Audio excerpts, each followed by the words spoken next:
우리 시간 함께 나눌 하나님의 말씀은 누가복음 14장 1절로 14절까지의 말씀입니다. 누가복음 14장 1절로 14절까지의 말씀, 제가 한 절 읽고 여러분들이 한 절 읽으며 우리 함께 교독하도록 하겠습니다. 안식일에 예수께서 한 바리새인 지도자의 집에 떡 잡수시러 들어가시니 그들이 엿보고 있더라. 주의 앞에 수종병 든 한 사람이 있는지라. 예수께서 대답하여 율법 교사들과 바리새인들에게 이르시되 안식일에 병 고쳐 주는 것이 합당하냐 아니하냐. 그들이 잠잠하거늘 예수께서 그 사람을 데려다가 고쳐 보내시고 또 그들에게 이르시되 너희 중에 누가 그 아들이나 소가 우물에 빠졌으면 안식일에라도 곧 끌어내지 않겠느냐 하시니 그들이 이에 대하여 대답하지 못하니라. 청함을 받은 사람들이 높은 자리에 택함을 보시고 그들에게 비유로 말씀하여 이르시되 내가 누구에게나 혼인잔치에 청함을 받았을 때 높은 자리에 앉지 말라. 그렇지 않으면 너보다 더 높은 사람이 청함을 받은 경우에 너와 그를 청한 자가 와서 너더러 이 사람에게 자리를 내주라 하리니 그때 내가 부끄러워 끝자리로 가게 되리라.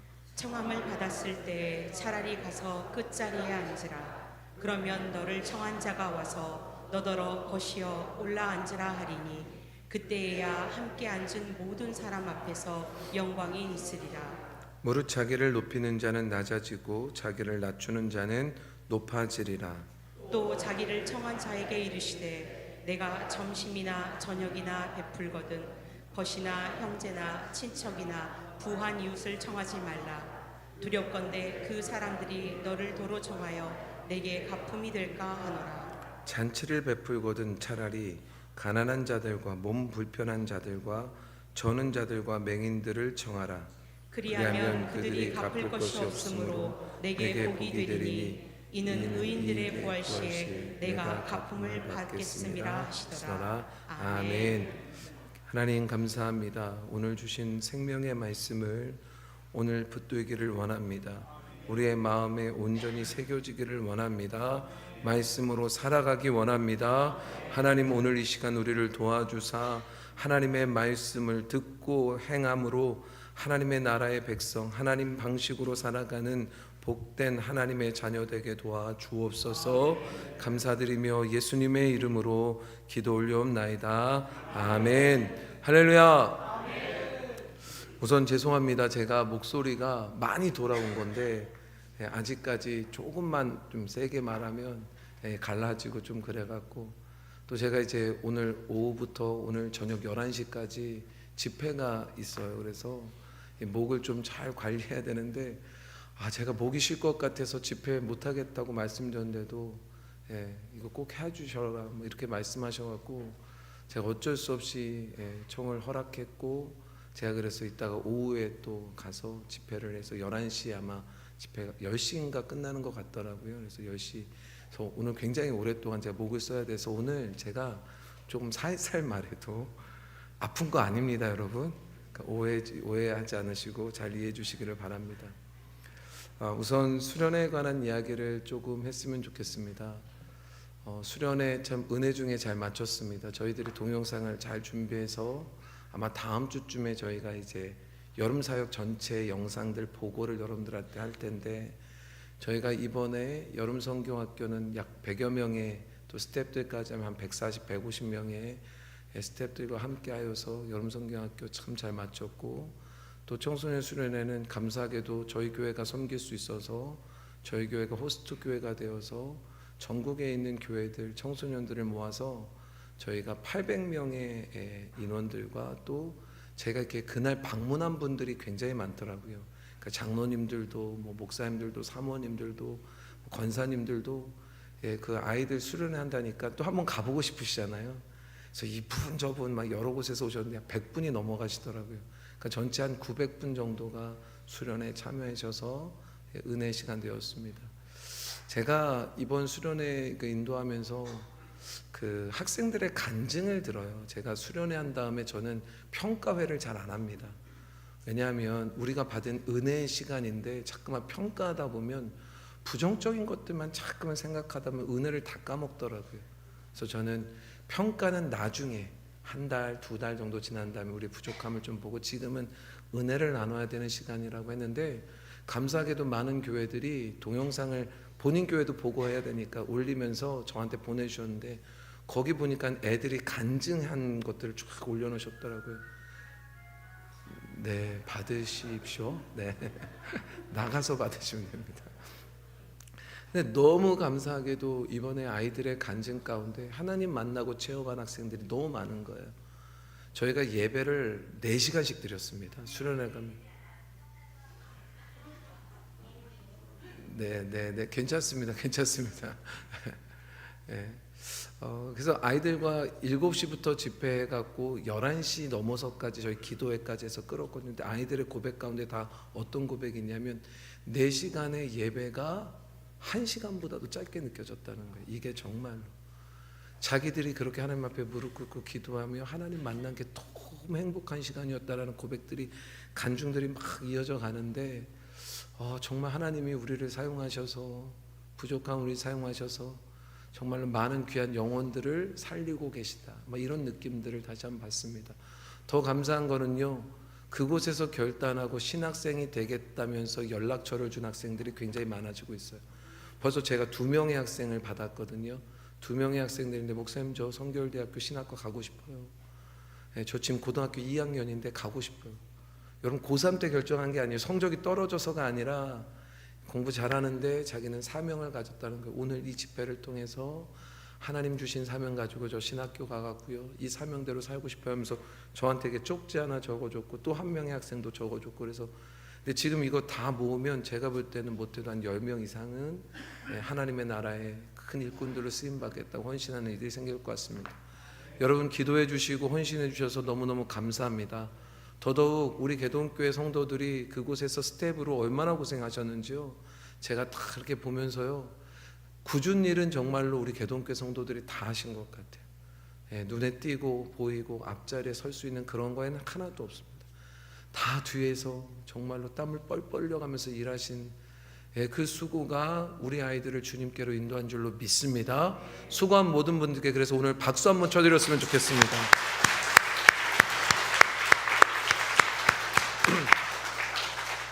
이제 말씀을 좀 전하겠습니다. 제가 가끔 저의 삶 가운데 모세의 기적을 체험할 때가 종종 있습니다.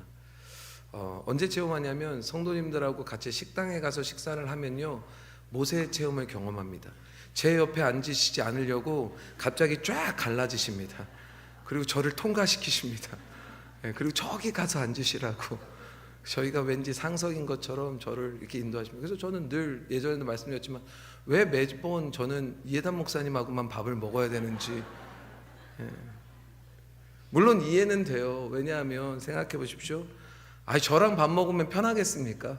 그러니까 여러분 식사는 그래도 좀 편하게 하고 싶으시니까 이렇게 갈라지시는 것이죠. 여러분 생각해 보십시오. 아무리 진수성찬이 차려져 있어도 그곳이 어렵고 불편한 자리에서 밥을 먹는 건 이게 코로 들어가는지 입으로 들어가는지 맛있는지 맛없는지 전혀 모릅니다. 오히려 많이 먹게 돼요. 자기가 컨트롤 못하니까 막 먹다 보면, 그래서 결국엔 나중에는 소화제 찾고 더부룩하다느니 힘들었다느니 그 진수성찬을 앞에 두고도 그런 이야기들을 하게 되죠. 근데 반대로 진수성찬은 아니어도 편한 마음에 맞는 사람들하고, 또 특별히 가장 편한 사람들이 누구예요? 가족들이잖아요. 집에서 가족들하고 그냥 대야에다가 밥 그냥 확 넣어갖고 열무김치 팍 넣고 고추장 팍 넣어갖고 참기름 슉슉슉슉 뿌려갖고 쓱싹쓱싹 비벼서 먹으면 거기가 우리의 낙원이라. 여러분 그런 것 아니겠습니까?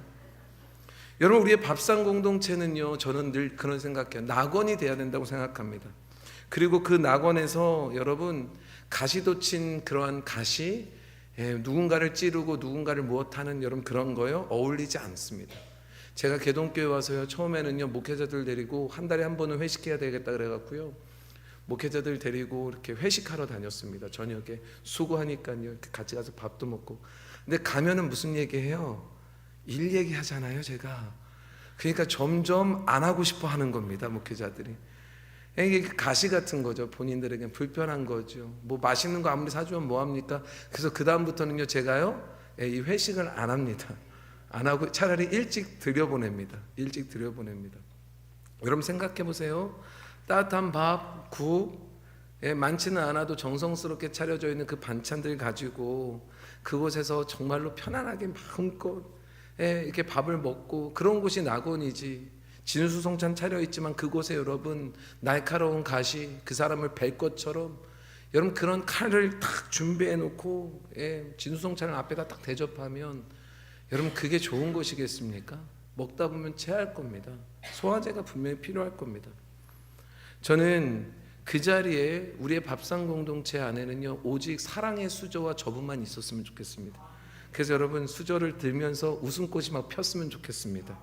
여러분 웃음꽃이 피어나는 밥상 공동체, 낙원 공동체가 우리 개동교회 모든 공동체 되시기를 주님의 이름으로 축원합니다. 우리 이따가 예배 끝나고 밥 먹을 텐데요. 그곳에서 밥 드시면서 거기에 가시로 잠깐만 찌르지 마세요. 칼을 착 놔두고 이건 맛있어 맛없어 막 이러지 마십시오. 여러분 그 칼로 잠깐만 사람들 베고 오늘 뭐가 어땠네 저땠네 너는 이게 문제네 저게 문제네가 아니라 여러분 그곳이 낙원 공동체 사랑의 밥상 공동체가 되는 우리 개동교회 되기를 주님의 이름으로 축원합니다. 어느 안식날 한 바리새인이요 예수님을 자신의 이 밥상으로 주님을 초대합니다. 사실 바리새인들 여러분들이 아시는 것처럼 예수님에게 호의적이었던 사람들은 아니에요. 그런데 왜 갑자기 바리새인의 그것도 지도자 한 명이 예수님을 식사의 자리로 초대했을까요? 거기에는 목적이 있겠죠. 여러분 갑자기 저한테 밥을 먹자고 하는 분들은 대부분 목적이 있는 것 아니겠습니까? 진짜로 저와 밥 먹으려고 저를 만나는 분들은 거의 없을 겁니다. 대부분은 뭔가 본인이 원하는 게 있고 필요한 게 있고 저에게 요구할 것이 있으면 먼저 저보고 밥부터 먹자고 하는 분들 굉장히 많은데 아마도 이 바리새인의 지도자도 마찬가지였던 것 같습니다. 그리고 그 이유를 유추할 수 있는 장면이 13장에 나오는데 여러분 13장 10절로 17절 말씀 보면 어떤 장면이 나오냐면 18년 동안 귀신에 쓰여갔고요. 귀신에 사로잡혀서 허리를 피지 못하는 한 여인이 나와요. 근데 이 여인을요 예수님께서 안식일임에도 불구하고 그 여인을 치유해 주시는 장면이 나옵니다. 근데 안식일에 병을 고쳐주시는 건 여러분 율법상으로 여러분 물론 이제 하나님의 말씀으로 말하는 게 아니라 이스라엘 백성들 자신들이 규례로 율법처럼 여겼던 건 그건 일하는 것으로 여겼습니다. 그래서 이건 안식일을 범하는 것처럼 여겼죠. 그러니 예수님이 안식일에 이 병든 여인을 고쳐주셨더니 예수님께서 안식일을 범했다면서 회당장이요 굉장히 성질을 냅니다. 마구마구 성질을 냅니다. 근데 여러분 예수님께서요 그 회당장을 오히려 혼내세요. 어떻게 혼내시냐면 뭐라고 말씀하시냐면 야, 이 외식하는 자들아 안식일에 소난 나귀 그 나귀를 물을 먹이려고 그 마구간에서 그 소와 나귀를 풀어주는 일들을 너희들이 하지 않냐. 안식일임에도 불구하고. 그런데 18년 동안 병에 매여 있었던 이 여인을 풀어주는 아브라함의 딸인 이 여인을 병으로부터 풀어주는 이 일이 왜 안식일에 마땅하지 않냐? 라면서 회당장을 굉장히 꾸짖으십니다. 그리고 이 말씀을 들은 이 회당장이요 성경에 기록되어져 있어요. 마음에 부끄러웠다고 성경이 기록합니다. 그 주님의 말씀을 들었더니 부끄러운 거죠. 생각해보니까 주님의 말씀이 맞거든요. 이 말을 들은 바리새인들이 모여서 막 수덕수덕하면서 서로 얘기했겠죠. 근데 그 얘기를 듣던 바리새인의 지도자 한 사람이 내가 이 모습을 직접 보고 싶은 거예요. 그래서 이 바리새인의 지도자가 예수님을 자신의 집으로 초청합니다. 그리고 거창하게 식사의 자리를 마련합니다. 아마도 식사의 자리가 굉장히 진수성찬이었을 겁니다. 굉장히. 왜냐하면 밥상을 통하여 자신의 그 높음을 자신을 드러내고 싶었기 때문일 것입니다. 근데 여러분 아무리 진수성찬이 차려있다 한들 여러분 그 자리가 밥맛이 있는 자리인지 밥맛이 뚝 떨이는 자리인지 여러분 이거 알아차리는 거요 쉽습니다. 금방 알아차릴 겁니다. 여러분 1절과 2절 말씀 함께 읽어볼까요? 함께 읽겠습니다. 시작. 안식일에 예수께서 한 바리새인 지도자의 집에 떡 잡수시러 들어가시더니 그들이 엿보고 있더라. 주의 앞에 수종병 든 한 사람이 있는지라. 여러분, 지금 예수님을 아주 거창하게 식사를 차려놓고 식사의 자리에 초대한 다음에 그들이 하고 있었던 것이 무엇인지를 1절이 말하는데, 1절에 뭐라고 말하냐면 예수님을 그들이 뭐하고 있어요? 엿보고 있다라고 말합니다. 엿보고 있다. 그리고 그곳에 기가 막히게도 여러분, 수종병에 걸려있는, 그래서 병으로 막 고생하고 있는 병자 한 명이 주님 앞에 이렇게 허슬렁허슬렁 하면서 있는 겁니다. 여러분, 수종병이 어떤 병인 줄 아세요? 수종병은요, 복부에 물이 차기 시작하는 겁니다. 복부에 물이 차기 시작하는 거, 배가 막 볼록해지고. 그냥 여러분, 복부에 물이 차기 시작하면 심장, 신장, 간장 다 무리가 오니까요, 결국 이게 해결이 안 되니까 온몸이 팅팅 불어나는 그런 병이래요. 그러니 여러분, 그렇게 온몸이 텅 불어 있으니까요, 딱 봐도 그 사람은 병든 사람인지 아닌지를 알 수 있는 겁니다. 그러니까 여러분, 병이 든 게 티가 나는 사람을 주님 앞에 딱 대기시켜 놓은 거예요. 신기하잖아요. 왜 하필이면 주님을 그렇게 초대해 놓은, 음식을 잡수시러 온 그 바리새인, 그것도 그 바리새인의 지도자의 집에, 그것도 주님이 초대받아서 가셨을 그때 왜 이 수종병에 걸린 사람이 그 자리에 있었을까? 만약 이 일이 아니었다면, 이 일이 아니었어도 이 바리새인의 지도자의 집에 이 수종병에 걸린 사람이 와서 초대받아서 식사를 할 수 있었을까? 가당치도 않는 일입니다. 절대로 초대하지 않았을 겁니다. 그런데 여러분, 이들에겐 목적이 있잖아요. 그래서 이 병든 자를 자신의 집으로 데리고 온 겁니다. 그리고 여러분, 계속 뭐 하는 거예요? 여러분, 병에 걸렸는지 안 걸렸는지 티가 나는 사람을 주님 앞에 딱 내어놓고 여러분, 계속 주님을 엿보고 있는 겁니다. 주님이 어떻게 하시나. 아니, 신기하잖아요. 왜 하필이면 여러분, 주님이 음식을 잡수시러 간 그곳에 왜 그 병자가 있었을까? 여러분, 이 사람은요, 다른 게 아니죠. 주님의 약점을 잡기 위한 그저 도구에 불과했던 것이지, 진짜 이 사람을 초대해서 이 사람에게 식사를 대접하고 싶고 그랬던 것은 아니었다라는 겁니다. 다시 말해서 바리새인들, 그리고 율법교사들, 특별히 바리새인의 지도자는요, 수종병에 든 사람을 데려다 놓고 예수님을 초대해서 안식일에 과연 어떻게 처신하는지 엿보고 있는 겁니다. 진수성찬은 차려져 있습니다. 그러나 사실 그들은 그곳에 가시와 칼을 버젓이 놓아두고 있었던 겁니다. 언제든지 찌르고 언제든지 베려고. 오늘 교회 안에도 보면요, 잘하거나 못하거나 여러분 어떻게 하나 관찰하는 분들 굉장히 많습니다. 관찰하면서 지켜보고만 있는 바리새인과 같은 분들이 교회 안에 굉장히 많단 말입니다. 그리고 이런 일 가운데 아주 미련하게도 도구로 쓰임받고 있는 이들도 많습니다. 괜히 여러분 그 자리에 가지 않아도 되는데 그 자리에 가갖고 여러분 오히려 도구가 되는 겁니다. 목사님 있으면 맞습니까? 아닙니까? 목사가 어떻게 처신하는지 엿보기를 원하는 분들 굉장히 많습니다. 장로가 돼서 어떻게 처신하는지 한번 내가 봐야지. 여러분, 이렇게 어떻게 처신하는지 살펴보고 엿보는 이들 굉장히 많습니다. 그러나 참 미련한 거죠. 사실 여러분, 교회 안에서 우리가 해야 되는 건 여러분 누구를 관찰하고 누구의 약점을 잡고, 그래서 여러분 언제라도 찌르려고 여러분 거기에 가시를 갖다 놓고 거기에 여러분 칼을 갖다 놓고 여러분 찌를 준비, 벨 준비를 하는 것이 아니라, 여러분 주님을 위해서 눈물을 흘리며 헌신하며 희생하며 우리가 서로 하나 되어서 하나님의 나라를 이루어가야 된단 말입니다. 그런데 많은 이들이 헌신하는 자리에는 동참하지 않고 엿보고 어떻게 해서든 약점을 잡아서 찌르려고 하는 그 자리에는요, 여러분 기가 막히게 나타납니다. 헌신하자고 하면요, 늘 바빠요, 힘들어요, 어려워요. 그런데 여러분 신기하죠?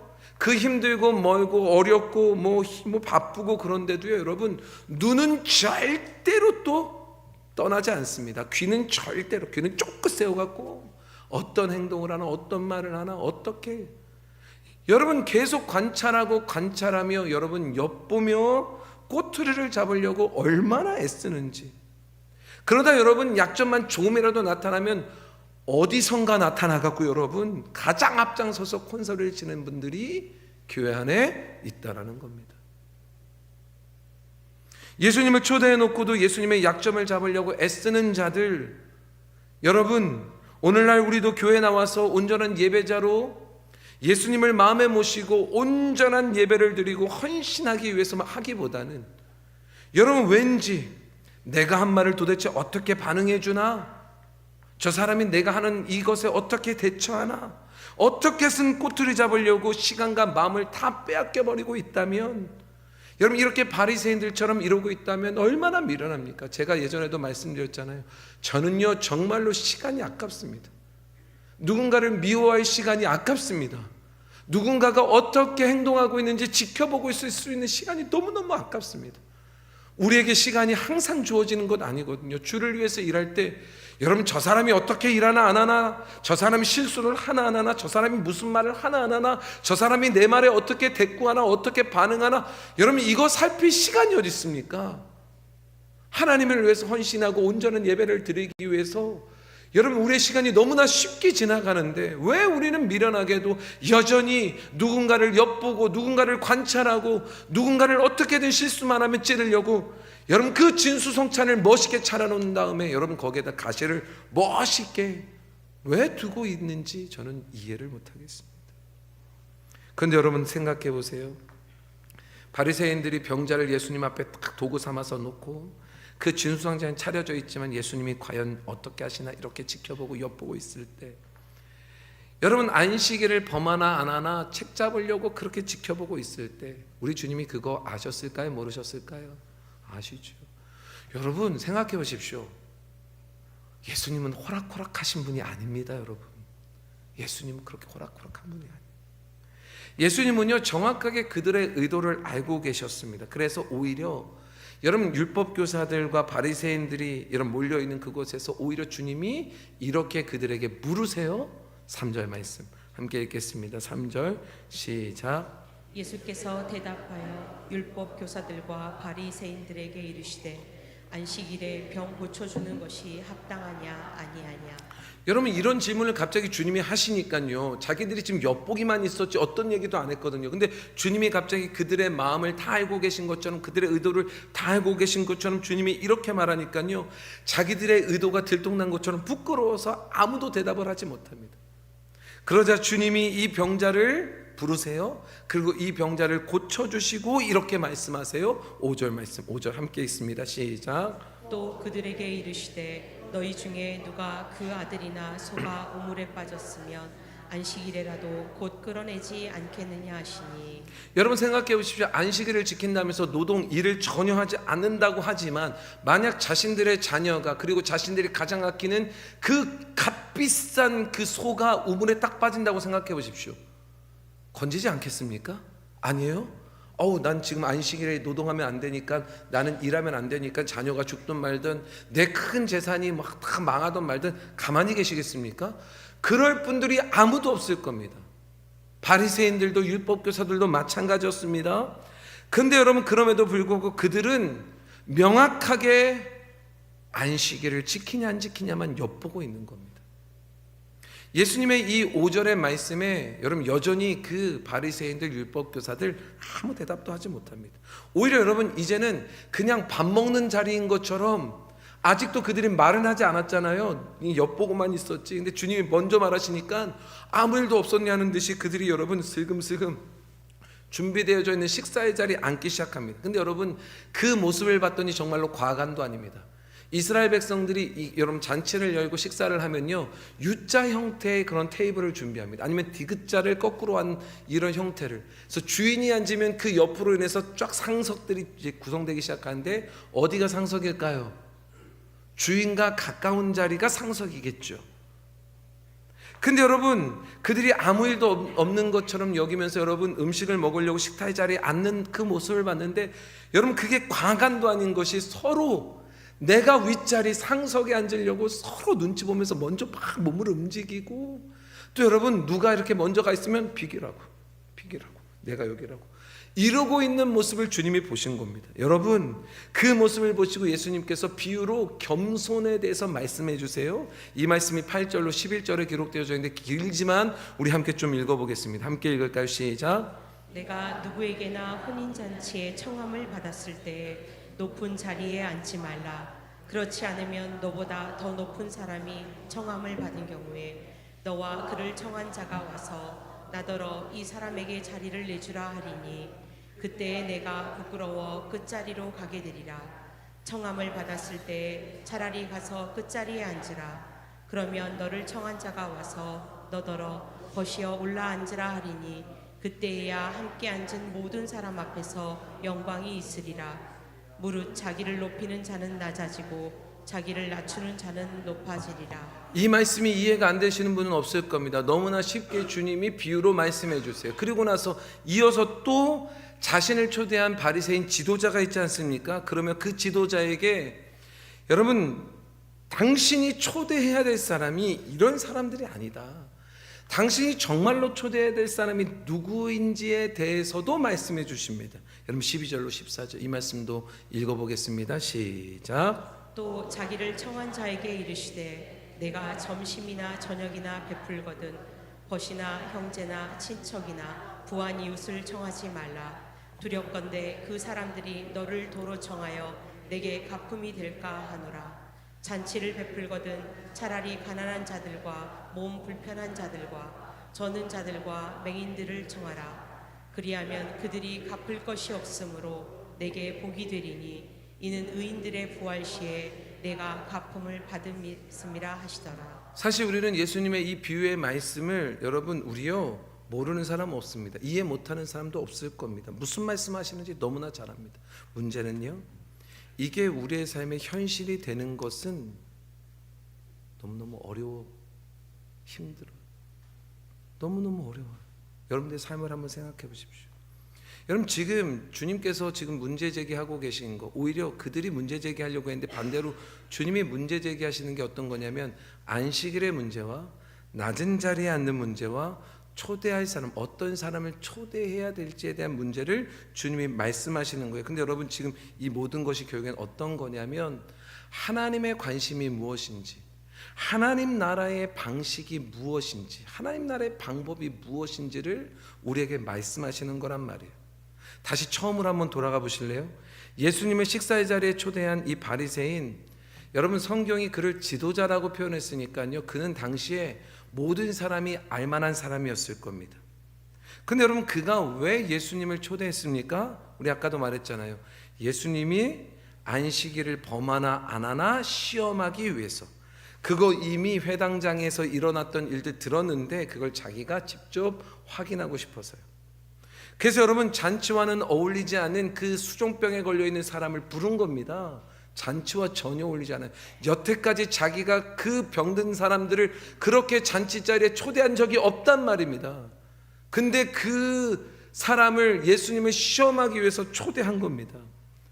여러분 그 자리에 나와서 나오기조차도 힘든 수종병에 걸린 사람을 의도적으로 함께 예수님과 함께 초대해서, 여러분 과연 이 사람을 예수님이 안식일임에도 불구하고 고치시는지 안 고치시는지, 안식일을 범하는지 안 하는지 시험하기 위해서 그들을 초대한 거란 말입니다.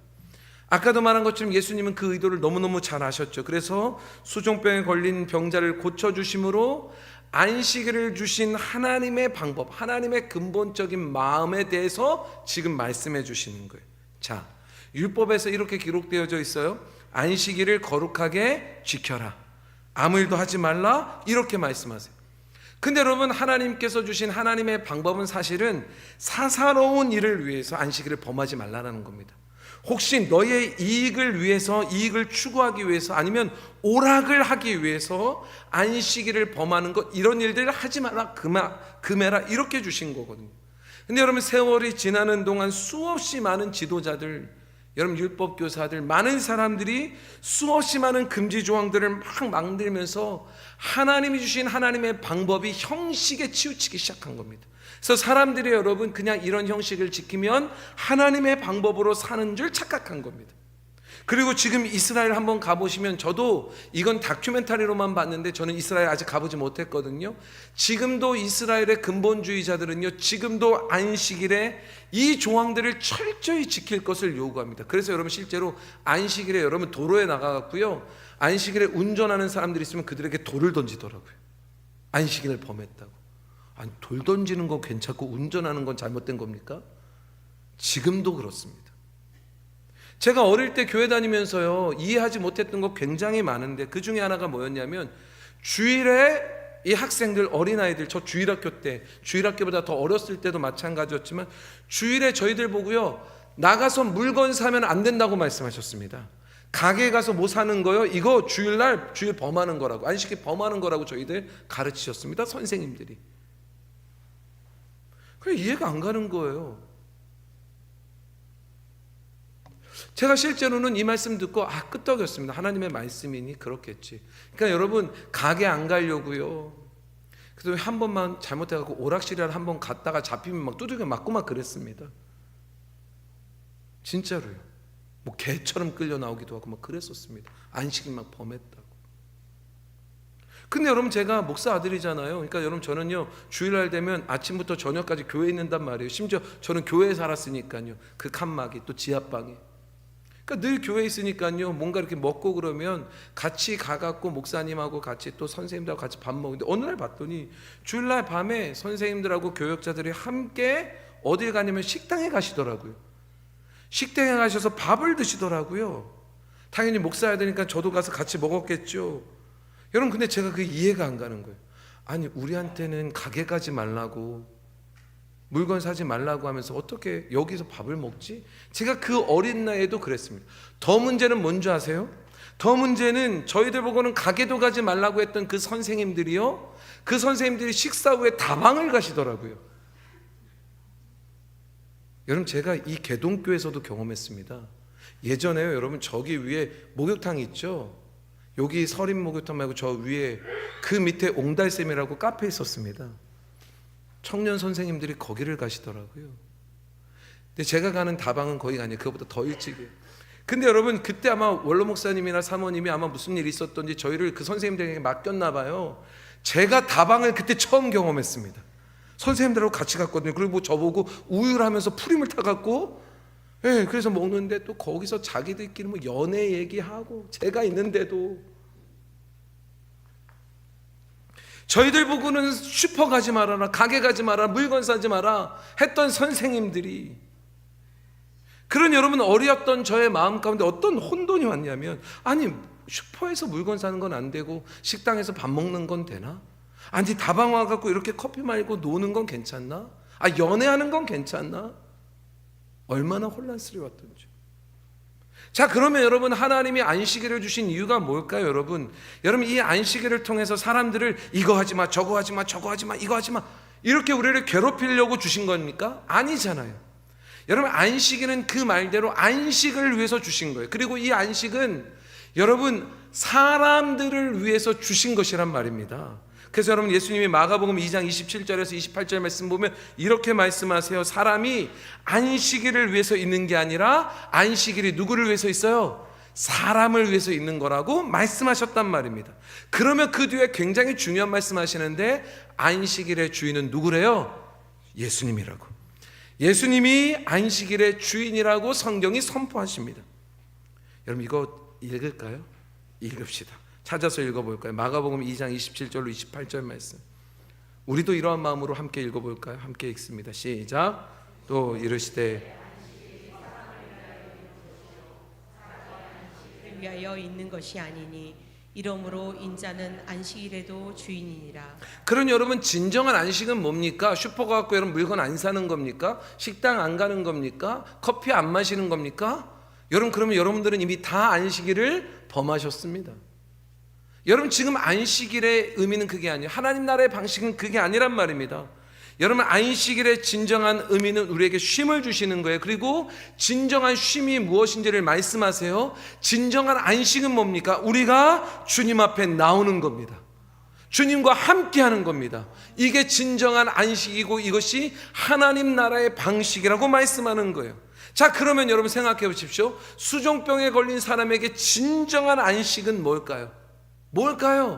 그가 주님 앞에 나와 그가 18년 동안 병으로 묶여 있었던 모든 병으로부터 나음을 얻는 거, 해방되는 거, 풀려나는 거, 주님이 그를 만나 주시는 거, 주님이 그의 병을 고쳐 주시는 거, 그에게 안식은 바로 이거란 말입니다.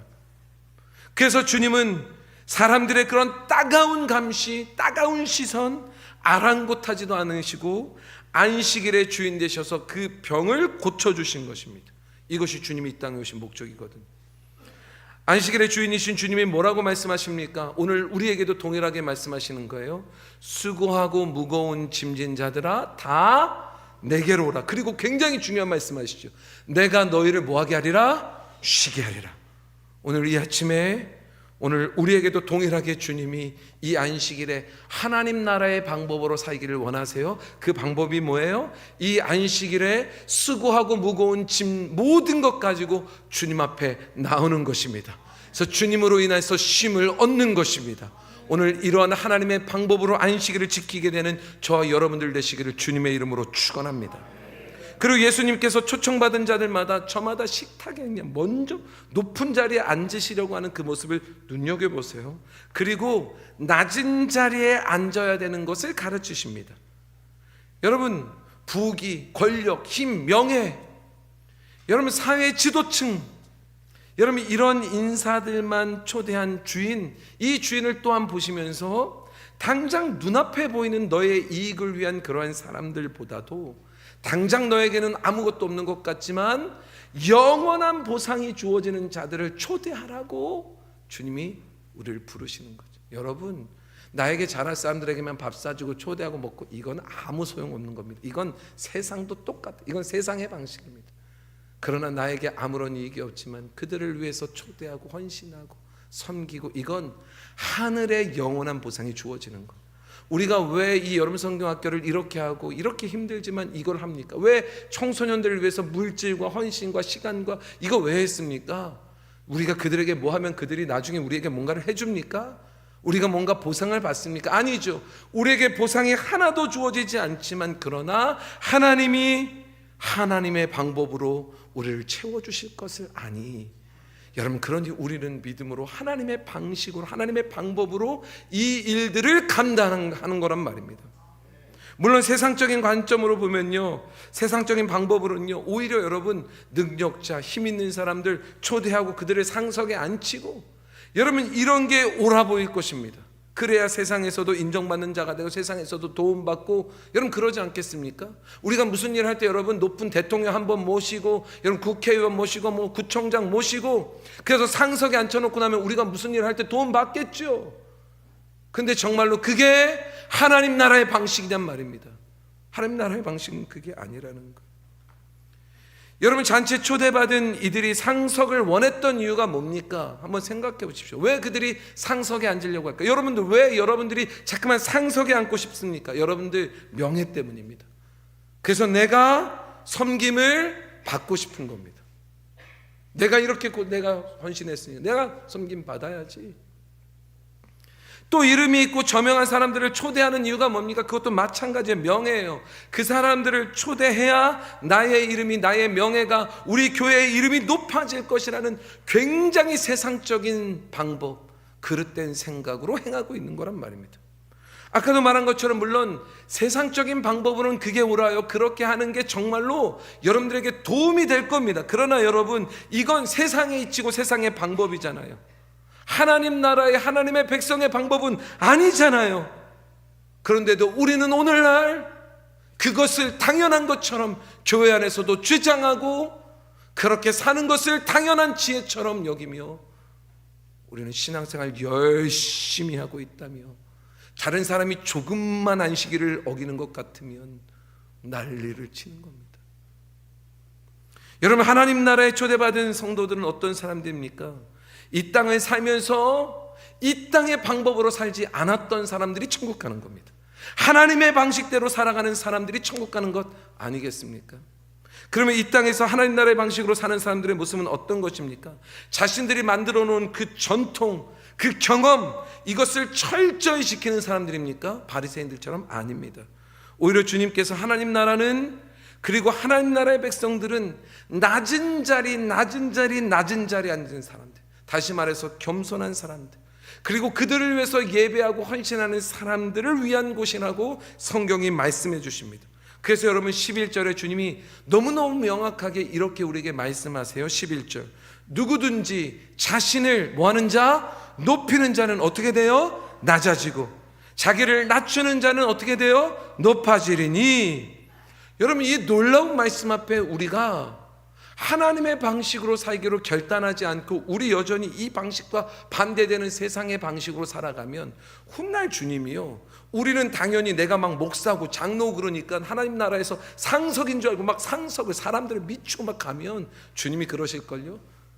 돌아가, 네 자리 없어 여기. 반대로 우리가 볼 때는 아무것도 아니고 별것도 아닌 건 낮고 힘들고, 그러나 주를 위해서 더 낮고 겸손한 사람은 저기서 부르실걸요. 거기 왜 있냐고, 빨리 내 옆으로 오라고. 여러분, 어느 자리에 앉으실 것 같습니까? 주님께서 낮은 자리에 앉을 줄 아는 사람은 높아지고, 여러분, 되갚을 수 없는, 내가 뭔가 이익을 얻을 수 없는 그런 낮은 사람들을 초대해서 그들에게 헌신하고, 여러분, 그런 사람들 하나님이 부르시는 그날에 하나님이 다 갚아주신다고 말씀하시거든요. 이건 하나님께서 성도들이 세상에 살면서 하나님의 방법, 하나님의 방식으로 살면 하나님이 반드시 보상해 주실 것을 우리에게 말씀하시는 거고, 그 약속을 기대하면서 이 땅을 낮은 자로 살라고 우리에게 명령하시는 거거든요. 저희가 여름 성경학교 끝나고, 예전에도 한번 말씀드렸는데, 여름 성경학교 끝나고 한 집사님하고 얘기하다가 한 집사님이 그런 얘기했습니다. 제가 집사님 수고하고 그래서 어떻게 힘들지 그랬더니 그분이, 목사님 저는요, 이거 나중에 다 제가 복 받을 거 알기에 하는 거예요. 목사님, 나중에 다 복 받을 거 다 알아서요. 하나님 다 채워주실 거 알아서 하는 거. 여러분, 제가 그 믿음 앞에 제가 무너졌습니다. 저는 그를 보면서 그냥 힘든 것만 생각했는데 그는 하나님의 복을 생각하면서 일을 하더라고요. 우리도 마찬가지 아닙니까? 우리가 당장 세상의 눈으로 보여지는 이익은 얻지 못한다 할지라도 하나님은 우리의 마음까지도 아시는 분이고 우리의 삶의 행동도 다 기록하고 계신 분이니 하나님이 반드시 보상하시고 채워주실 것입니다. 반대로 이곳에서 다 누리면요, 하나님 다 기억하세요. 여러분들의 자리는 천국에 부끄러운 맨 내가 개동교회 목사였는데요, 담임이었는데요, 장로였는데요. 아니요, 하나님은 우리의 자리를 보이지도 않는 자리로 인도하실 겁니다. 사랑하는 성도 여러분, 우리요 하나님의 방법으로 살아갑시다. 당장 내 눈앞에 뭔가 이익은 없고 때로는 너무 낮아지는 것 아닌가 좌절될 때도 있지만, 너무 힘든 것 아닌가 하지만 우리 하나님의 방법으로 살아가면 하나님께서 훗날 우리를 가장 높은 자리로 불러주시고 우리의 모든 것을 채워주시는 놀라운 은혜를 누리게 될 줄로 믿습니다. 이 은혜로 살아가는 저와 여러분들 되시기를 주님의 이름으로 축원합니다. 찬양단 나와주실까요? 주님이 이 땅에서 보여주셨던 모습을 한번 생각해 보세요. 여러분, 주님이요 가장 높으신 분이거든요. 세상의 그 어떤 것과 비교할 수 없을 정도로, 온 우주 천하 만물과 비교할 수 없을 정도로 높으신 분인데, 그 높으신 주님이 하늘의 영광을 다 버리시고 사람이 되셔서 이 땅에 오세요. 이 땅에 오셔서 그래도 가장 높으신 분이니까 이 땅에 오셨으면 그래도 세상에서는 좀 높으신 분으로 살았으면 좋으련만, 주님이요 이 땅에 오셔서 가장 낮은 자리인 말구에 누이세요. 가장 낮은 자리에서 소외된 사람들과 그들의 친구가 되어주세요. 주님은요 머리 둘 그런 것조차 하나 없으셨다 말씀하세요. 그리고 우리의 죄를 위해서 그 누구도 지고 싶지 않고 그 누구도 그 자리에 앉고 싶지 않았던 그 쓰디쓴 십자가의 그 자리에 주님이 앉으세요. 여러분, 이제 우리가 하나님을 섬긴다고 하고 하나님 앞에 나아간다고 할 때, 여러분, 우리가요 하나님 앞에 계속 뭔가만, 하나님 요것 들어주세요, 저것 들어주세요, 이것 채워주세요, 저것, 여러분, 우리가 자꾸만 이렇게 간청만 할 게 아니라 우리 하나님께서 기쁘게 응답하시는 진짜 헌신의 자리, 낮은 자리, 하나님의 방식으로 사는 그 자리에 우리 개동교회 성도들이 다 서 있었으면 좋겠습니다. 저는 교회는요 상속이 없다고 생각해요. 전 저희 교회에 참 감사한 게, 저희 교회 장로님들에게도 감사하고 원로 목사님들도 감사한 게, 우리 교회 여기에 있었던 그 의자를 다 치운 게 너무너무 감사해요. 물론 이해는 돼요. 그게 있는 게 잘못됐다라는 게 아니라 우리의 마음을 고백한 거잖아요. 예배 드리는데 상석이 어디 있습니까? 상석이 만약 있다면 주님 앞에 가장 나오는 앞자리겠죠.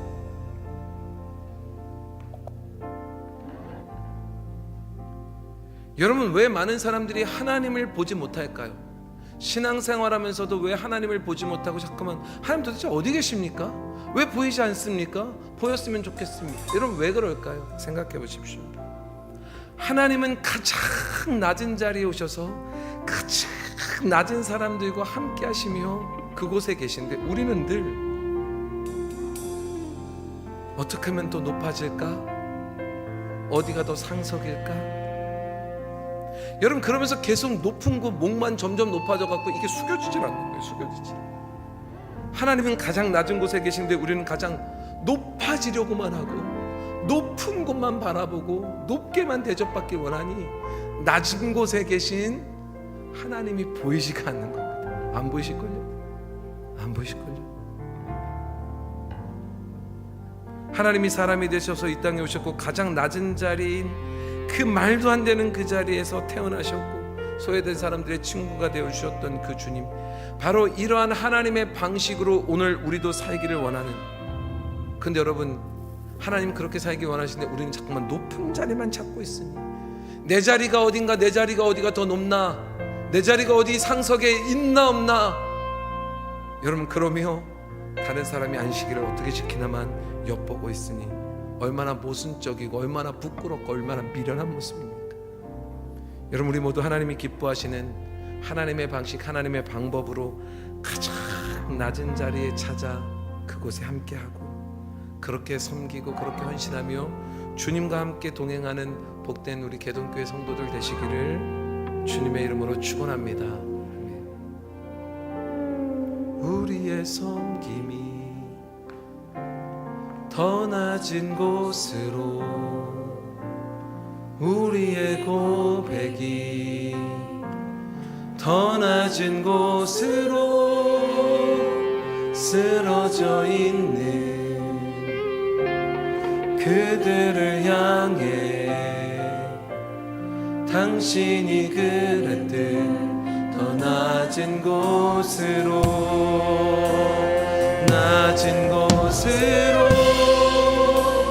우릴 초대하네. 함께 하자고 말씀하시네. 우리도 예수 그 길을 따라 함께 가길 원하네.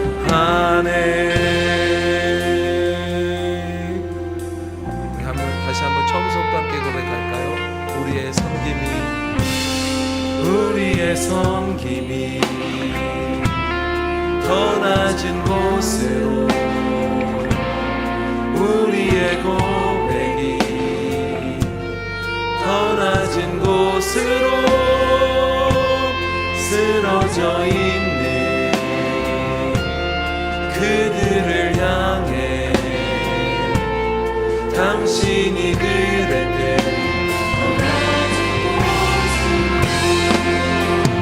낮은 곳으로 우릴 초대하네. 함께 하자고 말씀하시네. 우리도 예수 그 길을 따라 함께 하길 원하. 주님이 우리와 함께 하시네. 십자가 피 흘린 예수의 손으로 모든 아픔을 위로하시네. 우리에게 보여 주님이 우리와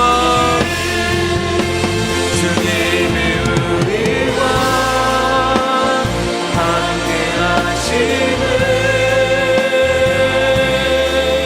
십자가 피 흘린 예수의 손으로 모든 아픔을 위로하시네.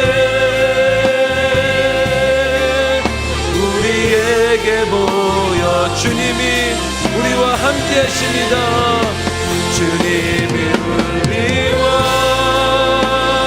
함께 하시네. 십자가 피 흘린 예수의 손으로 모든 아픔을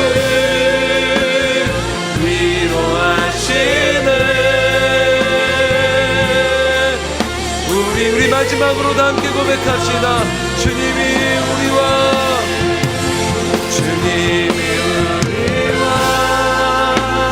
함께 하시네. 십자가 피 흘린 예수의 손으로 모든 아픔을 위로하시네.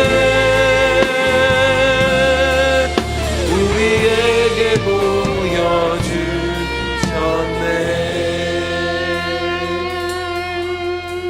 하나님 감사합니다.